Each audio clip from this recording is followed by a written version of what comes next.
Hey everyone, how's it going? It's Chris here, and today you can see here in this beautiful humidor, we are going to do another cigar review today. So super exciting! This one is a really nice cigar. I think you're really going to enjoy this one. It's a really nice. Oh my God, does it ever smell good? Robusto, and it's right out of the Dominican Republic. And this is the Gloria, Gloria Cubana Wavell Robusto Classico or Classic. So super cool band on this thing here. Really nice cigar. I've had a few of these, and I believe I am down to my last three of what I brought in. So and I want to share this one here with you guys. I think you're really gonna like this one here. Like I said, yeah, it's right out of the Dominican Republic here. It's 5 inches long, 50 on the ring gauge, so just a typical Robusto ring gauge on it, but it's full flavored. Like, it's full bodied, and it's also really full flavored, so you're really gonna get a kick out of this one here. And you can see here the wrapper color is also, it's a Colorado wrapper color, so it's not quite as dark as a Maduro, but it's a lot darker than a natural wrapper color here. So this will add a lot of extra body and strength to it there, just with that really cool wrapper. The wrapper itself is an Ecuadorian Sumatra. The binder is right out of Nicaragua, and the filler, there's 4 fillers to it. It's Nicaraguan, Dominican, Brazilian, and Mexican. So really cool flavors. Lots of complexity to this thing here because of those really cool fillers that they have in there. It's I would say it's because I've had this a while and I've had it perfectly aged. I would say it's more of a really high medium now, because of the flavors have really blended themselves nicely. So you're not going to get those hard spikes and stuff throughout this one here because of the aging I like to do on my cigars. So I would say it's a high medium, but it's super full flavored cigar. You're going to have some tobacco sweetness to it. You're going to have some spice, some coffee, some rich creaminess. And it was given 92 points as well on the Cigar Aficionado. So you're going to love this one. And I really like the La Gloria Cubano brand of cigars. So, and I think you guys will too. I've had quite a few different representations of this brand, and I've liked every single one of them. And this is easily one of my, well, I couldn't say easily one of my favorites, but it's definitely one of my favorites of the brand. But I've got a few others that I really enjoy. That one that I got, John DiMaggio, who does the voice of Bender, I got him to sign a box for me as well as that. And those are really nice cigars too. So so let's get this guy here into our fancy humidor. The last one we did here was this really cool Gurkha Classic Havana torpedo, and you can see it's this amazing box press and a really dark and oily, like chocolate bar looking Maduro wrapper on it. And like I said, this is a subscriber's choice humidor, so it's like the majority rules, but there was not a single person who said don't put this one in here. This is a really Cuban-esque, like pre-Castro, pre-embargo type of a cigar. You're really gonna love that one. But yeah, everybody was like, no, definitely, we definitely want that one in there. So let's just, if you haven't seen this before, let's just quickly go over what we've got in here so far. This is the really nice Lancero. It's a Macanudo Cafe, Baron de Rothschild. Beautiful cigar. Really kind of a light to medium cigar to kind of smoke any time of the day, but tons of flavor to this one. This is the Big Pappy. Oh my God, you guys are gonna love this one. This is insane, absolutely insane cigar. So much flavor, creaminess, nuttiness to it, coffee, espresso notes to it. Just nuts and crazy smooth. The wrapper looks really cool too, eh? So if you guys like baseball, like David Ortiz, this could be a collectible cigar too. And if you maintain your cigars, like I've got some cigars in my humidor. Well, I have one, and it's 21 years old, and it is just as fresh as it was the day I bought it. So if you can maintain your humidor properly, these things will last a very, very, very long time. I don't think I'd ever smoke it, the one that I have, because I bought that one just before my son was being born, when I was flying out of Toronto, and 21 years ago. He's 20 now, but he'll be 21 in June. And I bought it obviously before he was born.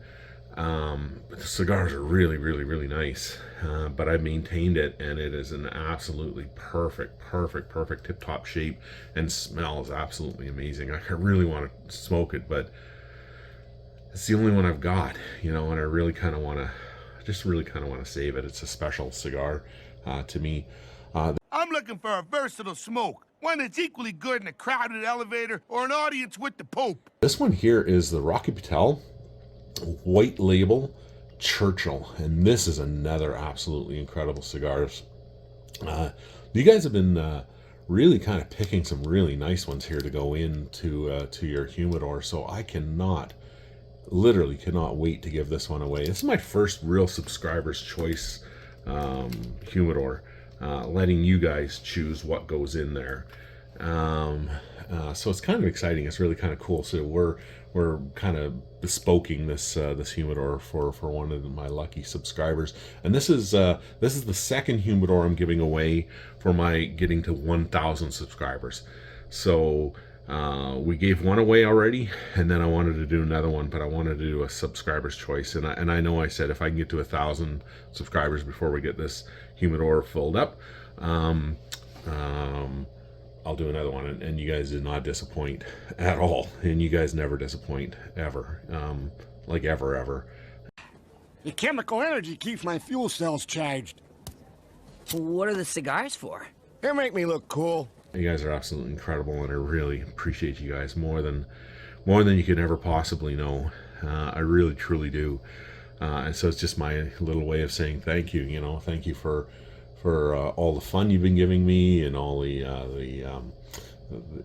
just subscribing and just watching these goofy little videos here that I'm making. I'm trying to make them a little better, more interesting for you, but I really, I've tried filming other ways, with me in it when I'm trying to describe a cigar, but I can't get it that close to the screen like this. So I really kind of want to show off the product and not me. When I'm doing whiskey reviews or I'm smoking cigars in the backyard and stuff, that's totally different. I'll be in them, but I really kind of like this way. I don't know. Let me know what you guys think. Do you like this way, or do you want me in it? But I won't be able to get it nice and close to the screen like this for you, because I'd be sitting further back. So I don't know. I'm still really kind of new to this. I've only been doing it for about a year now, so I'm still learning, and I'm learning from you guys as well. So let me know if this is working for you. I'll totally continue this. But if you'd rather see a different way of doing it, because I see a lot of reviewers and stuff, doing their cigars and everything, but they're, the cigars are way back here, and they're talking and everything like, yeah, this is a really great cigar and everything like that. But you can't really see the wrapper up close, and you can't really see the cigar and how it's constructed and how it's been maintained. Like, you'd be able to tell if this is a real shitty cigar and terribly maintained. You'd see all cracks in it and stuff, or it'd be super soft, when you squeeze it. There's no, it's not like sponging on you and stuff. It's just absolutely perfect. Like, this is a very well constructed and really well maintained cigar. So let me know if this is working for you, or if you'd rather see a different way of doing things, because you guys are kind of the pros on this kind of stuff. I'm just still learning, so and then so let me know if this is a cigar that you may want to have put into this humidor. So like I said, the majority rules. If there's more people saying no, I'd rather see what else you've got, then that's fine. You're not going to hurt my feelings at all or anything like that. We'll just leave this guy out, and I'll just go and smoke him in my backyard. Yep. Oh, thanks, baby. And enjoy it myself. But if it's something you guys would enjoy, then I will absolutely 100% put this bad boy in there for you. So I'll just put it in here for now, and we'll see how it goes.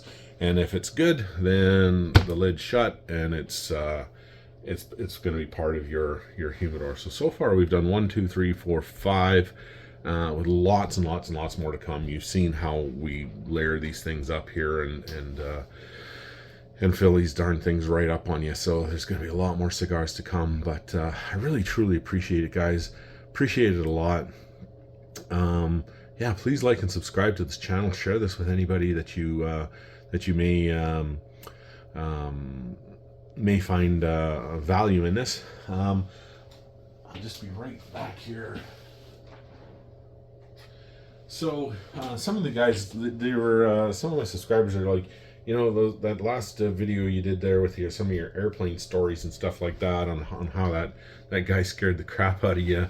Can you tell some more of those stories? So I thought, well, I'll continue with my flying career. So we so Ulrich and I, we went up flying, and everything was great, and away I went. And we had to do part of the training to go solo. You go solo in about 7 hours. So I went solo in about a week, maybe 5 days, I think, something like that. Like I flew, you know, every day, sometimes, you know, sometimes twice a day, as much as I could. I just moved back from California, and I went to university, and I was 22 years old, and I needed to get on with my life because I was getting old, and if 22 is old. So anyway, we did all the stuff. So we did like steep turns. So that's when you get the airplane and you're doing like more than 30 degrees bank of turns. So that's kind of a steep turn that looks like this. We're doing spiral dives. So spiral dive is kind of when you get into a steeper turn or whatever, and then you're not on the, you know, you're not on the rudder, and the turn just keeps getting steeper and steeper and steeper. And then we're doing stalls. So we're doing incipient like stalls. So we're stalling the wings, not the engines. So you have nose up, and the wings stall, and the plane starts to shudder, and then you just lower the nose and add power, and then you get out of that. But if you're not really on the rudders, then you kind of get into stall position. Is when you're taking off. So you're coming down the runway, and then you take off, and you're already kind of at slow speed, and you're not on the rudders, and then the plane just kind of departs, and it goes into what's called an incipient spin. So the nose is up, you're at a slow speed, and the rudder goes over, and you kind of roll over onto your back, and then you're just kind of doing like this. And with the difference between an incipient spin and a spiral dive, because it both kind of looks the same, you know, you're kind of turning as you're going, but in an incipient spin, you're already stalled, right? So now you've departed, and your airspeed is very, very, very low. So we do what's called under the hood. So this is more of a commercial pilot thing. When you're doing your commercial license, you kind of put your head down, and the instructor will say, okay, what are we into, and you got to get out of it. So and a spin and a spiral dive look very similar, but in a spiral dive, your speed is actually picking up because you're diving down, you haven't stalled, and the G forces are increasing, and the airspeed is increasing. Whereas in a spin, you've stalled the wings, and now you're still turning and spinning, but you're still in a stalled position. So to get out of an incipient spin, you just kick in the opposite rudder, and then you lower the nose to break the stall, because you don't want to. The wings are still up like this, but you're kind of tumbling down like that, but with the nose still up. So you want to break that stall, so you kick in the opposite rudder, you lower the nose, and then you increase power, and you're out. Whereas a spiral dive, you reduce the power because you're increasing a lot of power. You kick the opposite rudder, and then you kind of get out of it that way. So anyway, so it got all that done. Went on my first solo, but I remember a whole bunch of us, we would go out in our little Cherokee 140s. There was 2 Jasons, myself, and a Kevin. And we would go out, and we would take our little Cherokee 140s and go into the practice area, and we'd go up to like 8,000-9,000 feet, as high as we can get these darn things going. And then we'd do these incipient spins, and then we'd follow the other one down, and we'd see how many spins you can get into before you pull out. That's what she said. And then we go back up, and the next person would do it, and we'd always try to outdo each other. So yeah, just kind of goofy things, I guess we thought we were Top Gun pilots or something like that. Fortunately for me, I had a father who was an airline pilot, and a bush pilot, so I never really got into that whole Top Gun thing. But oh God, I remember one of the times we're all going out to the bar, and this one guy, I'm not going to mention his name, but actually there's two of them.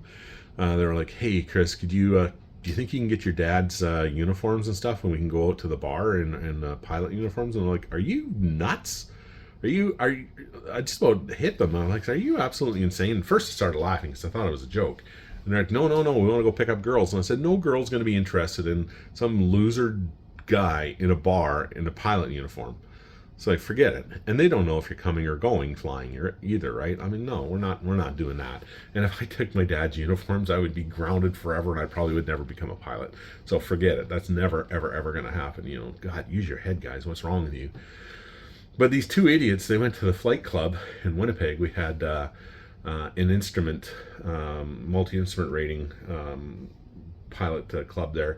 And that's where I did my multi-instrument rating. But they also had an airline attached to it, So they went and bought uniforms. These two losers showed up with their sunglasses on to a nightclub in Winnipeg with stripes, the white shirt, the epaulets, the tie, and everything on, and the dark dress pants.